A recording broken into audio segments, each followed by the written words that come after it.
Guys, this one's a request from my wife after a conversation we had and I've had with my son.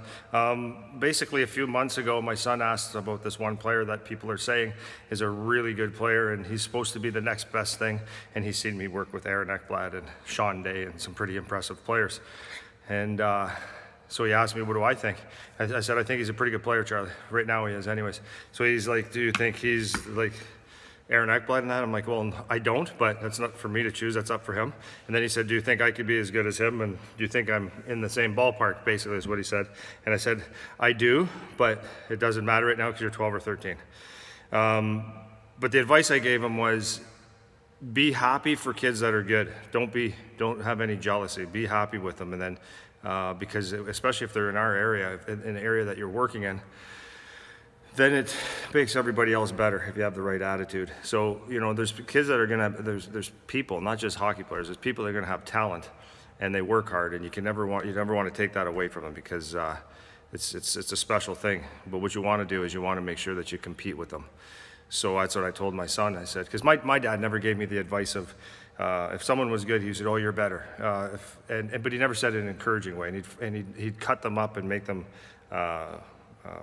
find excuses why they were good. Maybe they got lucky and all that stuff. That's not the way you want to raise your kid. It's not the way you want to teach hockey players.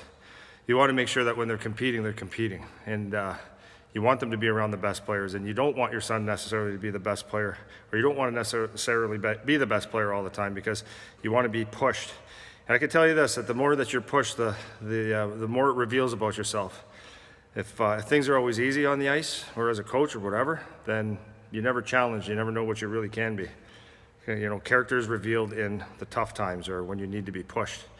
And I see a lot of times where I'm teaching drills, or because I watch all my players, right, and I can see the body language. And sometimes you'll see someone that's a really talented, fast, quick hockey player.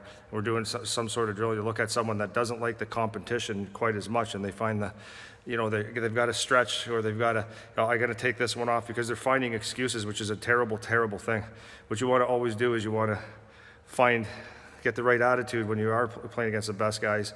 You say, okay, let's see how I can stack up. Let me measure up here. Let me compete. And I'm going to go as hard as I can. I'm going to do whatever I can to be as good as this guy. The bottom line is you want to be around the best players, because the best players make everybody around them better. So like a rising tide raises all ships. So the more that you can get around good players, the more that you're going to have to push yourself. And at the end of the day, you know, when you're playing in your local leagues, like your AAA zones and all this stuff, it's a big deal, but it's not a big deal. It's a big world out there.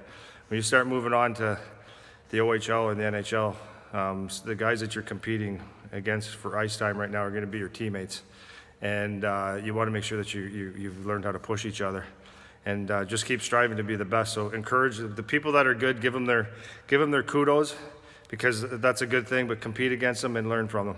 And that's what I tell my son, and that's what I tell any kid that is playing hockey. And that's how I coach every kid. So thanks, guys. I hope that helped.